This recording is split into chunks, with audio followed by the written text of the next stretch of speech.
So thank you very much, Adam, for your introduction.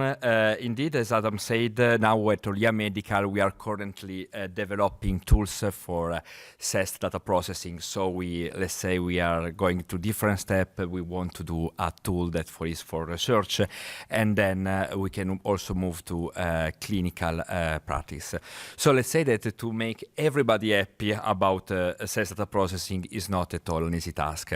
In fact, let's say that there are a lot of things that we have to consider when you translate, you want to translate research into tools for research and clinic.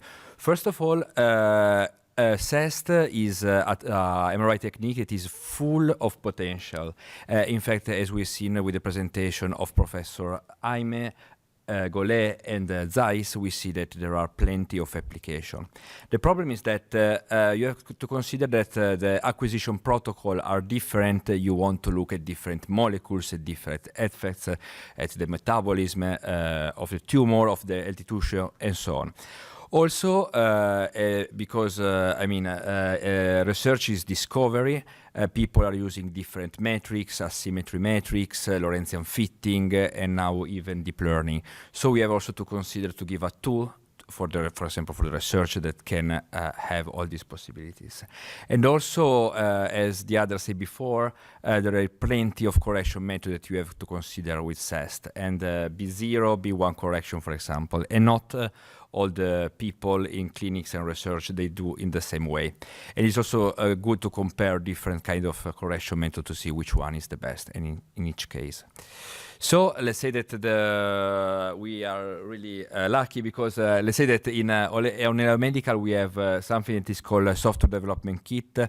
So let's say is a library of algorithm of MRI post-processing, and so every box is let's say designed as a box, and is doing some sort of algorithm, and then they are connected to each other to let's say compone a post-processing algorithm that you like. So what we did in the Glint project was to build a library of algorithms for CEST data processing. First of all, it's really important to import every information from the acquisition protocol. So let's say that DICOM data are the standard for medical encoding and transmission, and there are some tags that CEST tags that are not in DICOM, like for example saturation offset and others. So we include an additional SCV file that can enable the researcher or the clinician to add and store his protocol in the software. Also, we have to add, we have to give a library of different metrics, like for example, as I said before, symmetry metrics, Lorentzian fitting, and so on. And we also give to the user the possibility to select different offset of interest, because it's really important to explore all the zeta spectrum range, and also to give the possibility to use the preferred correction method. So if you are interested to see how we are developing CEST with this SDK, please come at our booth during break times, and also if you are interested in what is actually doing the SDK. So right now I'm going to present a clinical application example. This one was probably our first clinical, let's say, experiment that we did with our plugin. So we want to show you what can be the role of CEST in multiparametric MRI.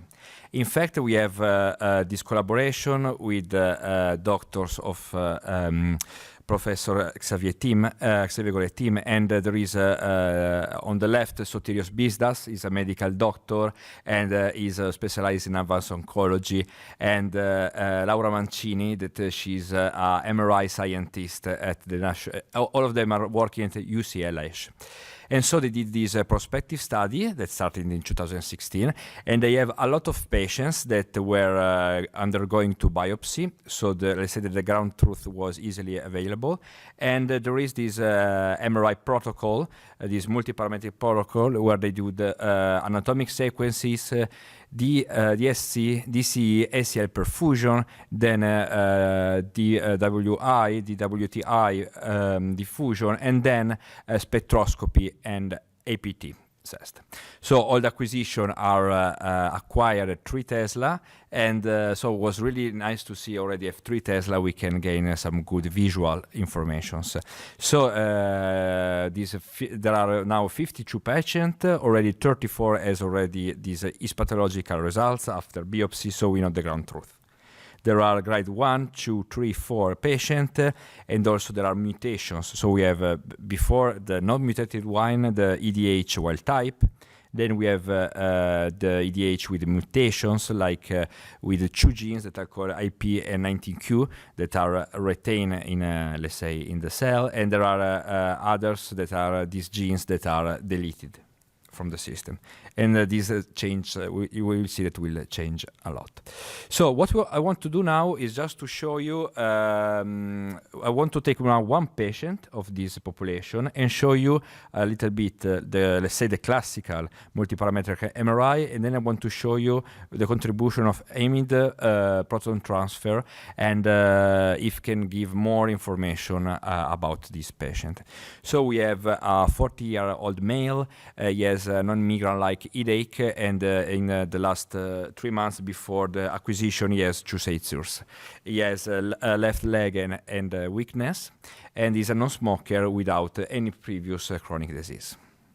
So let's start with the structural images. So the images already look nice. We have this 3D machine, and so we can see that we have a tissue map, a weighted map, and a tissue flare. If you can see here, we can see that there is a big mass in the right hemisphere and is in the epicenter of the frontal operculum. And we can see that where I put all these arrows, there is, let's say, the signal is getting low. It means that, let's say, that the tumor is there is an infiltration in the cortical and subcortical part of the brain.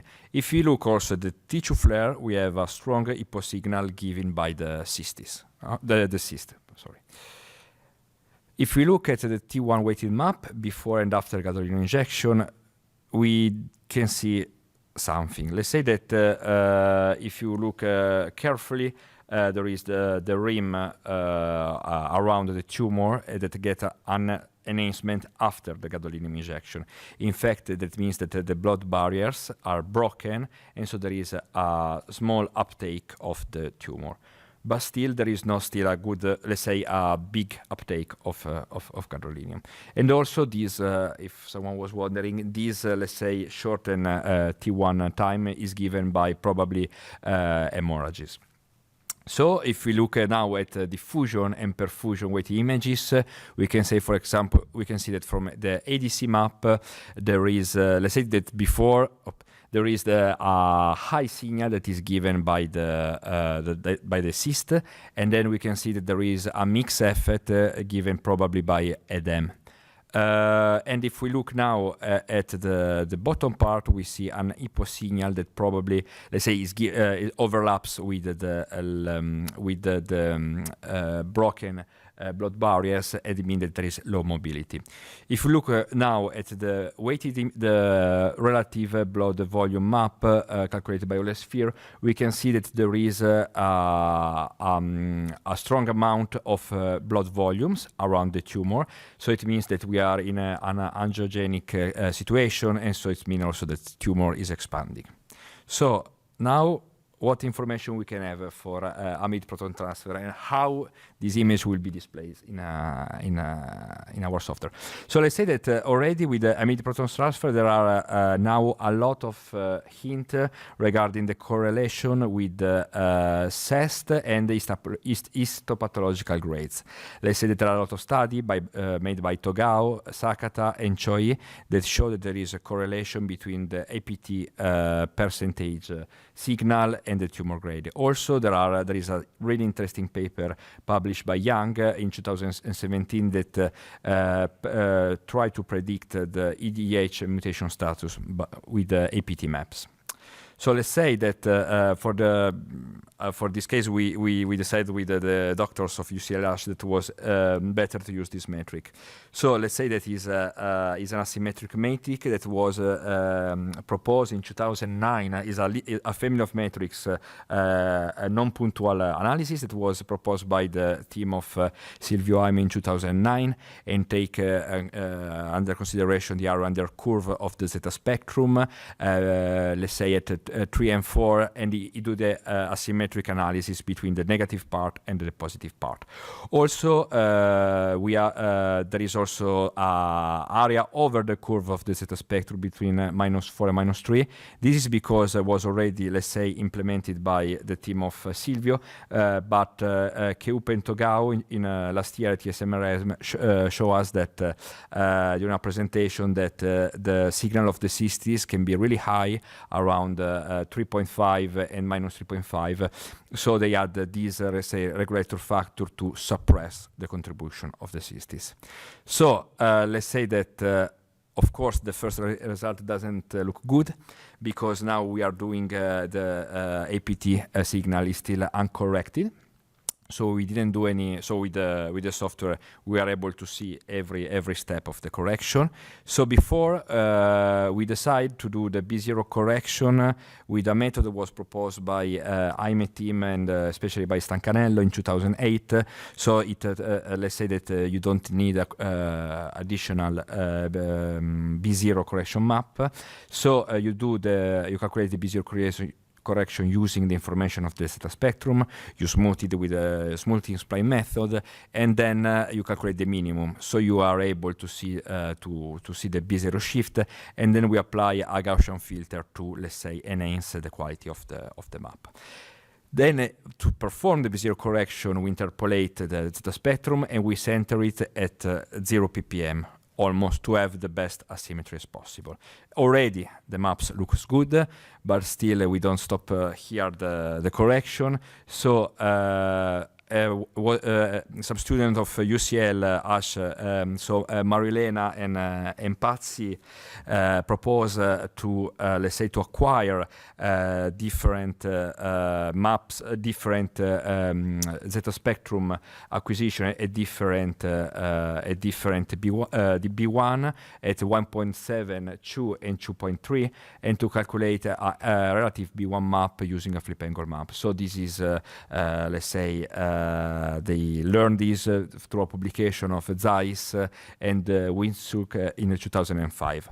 So let's say that they proposed to have 3 B0 corrected zeta spectra to do this linear fitting and do the B0 correction, and this is the final result of the maps.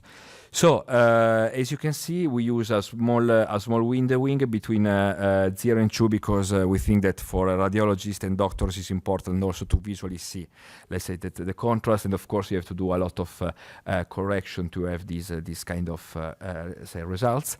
And as you can see, we have a small arrow that indicates that there is the flood suppression actually was good. So we were able to discriminate to take away the false positive given by the cystic signal.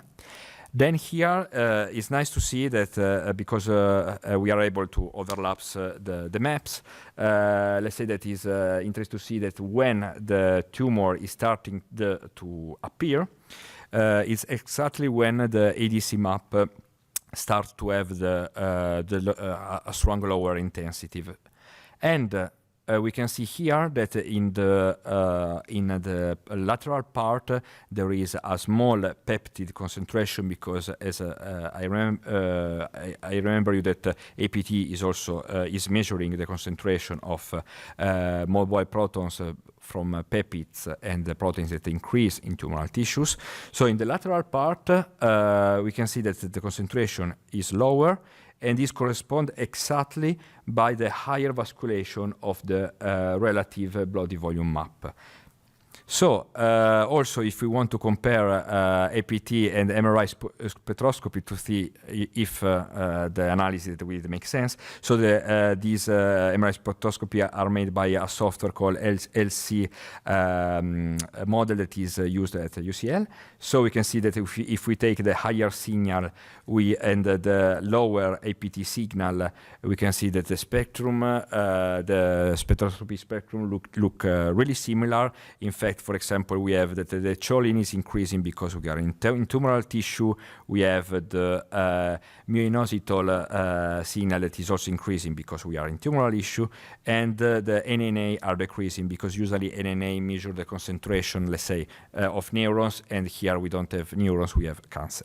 So they are low. But if you see, there is a strong difference in lipids. In fact, the higher APT part have a higher concentration of lipids, while the lower APT part of the tumor has a lower concentrations. So also it's interesting, let's say, a little bit now to see if things make sense. Also in our software we have the possibility to do segmentations, and the software immediately calculated the statistics. So for example, we segmented the tumoral part, so we take out the cystis because it was visually easy to see. So the segmentation was done in the two-flare map that was co-registrated, and then we applied the ROI in the software. So we can see that, and also the red part is the contralateral appearing white matter. And we can see that we did the average between the two APT weighted signal, and we see that there is an increased factor of 1.72. And because the protocols parameters are similar to the one of Sakata et al. In 2014, they classify, let's say, these tumors that are higher than 1. Let's say there are in this range of 1.30 to tumors of grade 4. So the results of the biopsy was indeed grade 4 EDH wild type glioma. So now we have a really interesting analysis that we will do with the UCL, and in fact, for example, we have this. We are also analyzing the contribution of mutations in different patients, and as you can see, for example, here we have other patients that where the histology is known, and so we have APT weighted images with grade 2. Between a range of 3 and 4 ppm, and so we can see that the signal is lower, and we have at the left the wild type, in the center one the mutant EP19Q retained, and on the right one we have the grade 2 EDH mutant with the genes EP and 19Q co-deleted. So we can see already that the signal in the last one is changing a lot compared to the others, and so we played with the frequencies. So we decide to let's say find an average range between 1.5 and 3 ppm, and we see that in the last patient the tumor appears. So for different reasons, these let's say that in the EDH mutant tumor, but with the EP19Q deleted genes, let's say that the CEST signal is more, the symmetry signal is more strong at these frequencies. And today there was a Dr. Yao that did a really interesting talk, and probably he relates this because there is this let's say tumor has lower acidity, and because APT weighted images and also amine weighted images are related to pH, probably the signal is seen at this kind of frequency. Also, let's say that in the paper of Young, there are only classified the grade 2, so we had also the grade 3, so we decided also to do the same.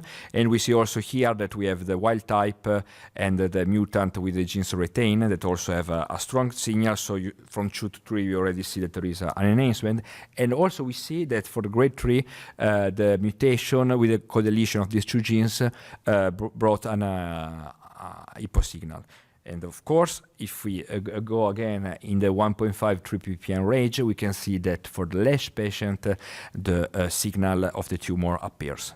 And this is really interesting results. So we will investigate a lot of range with the software. We can display the zeta spectrum. We can change the offset automatically. So I mean, it will be really fast to do. And so also we create a post-processing application for GlucoCEST right now. So we let's say that we did a lot of work with the team of Professor Jaime and Professor Longo. So this is one of their mice patient. So this is a patient that has implanted prostate cancer 3 human in the, let's say, under the skin.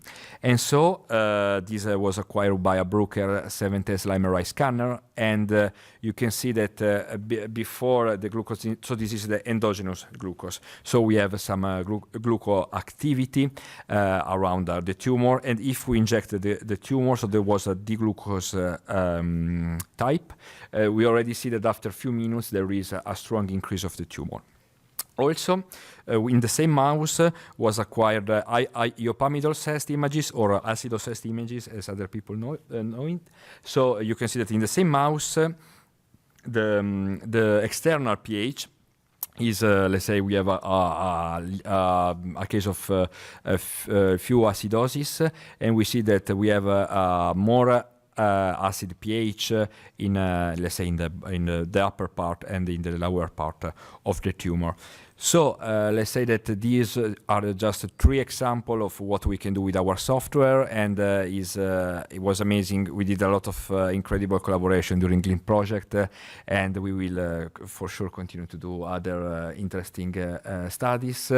And for right now, from our part, what we wanted to implement in the software is the integration of deep learning algorithm for skull stripping. In fact, before you see that in the images, there was a lot of red signal around the skull that we want to neglect, to, let's say, to visually help the radiologist and the clinician to focus only on the, let's say, on the brain part. And also we want to do the motion correction, because sometimes with the APT you have 3D images, sometimes 2D images, and with the 2D images sometimes it's difficult to do motion correction. Sometimes the patient move in the z-axis, so you're not really able to do a good motion correction. And also we want to implement now multi-Lorentz analytic-based metrics, because we want to start to use the really interesting protocol built by Moritz Zeiss and the others of Max Planck Institute, and we will implement also the DeepCEST neural network approach to see what will be the results for 3 Tesla data. So I wanted to like to thank all my colleagues that help me for this developer, for the software developing, and for, let's say, bring this really interesting workshop today. I want also to thank Canon Medical and the UCL team, University of Turin team, and Max Planck Institute, ABIR, that is, let's say, leading, let's say, give us a lot of good advice and help in this project. I want to give a special thank for Marloka, that now she's working in the Keybeam company, and I also to thanks my girlfriend that because she gave me a lot of support during this month. And thank you very much.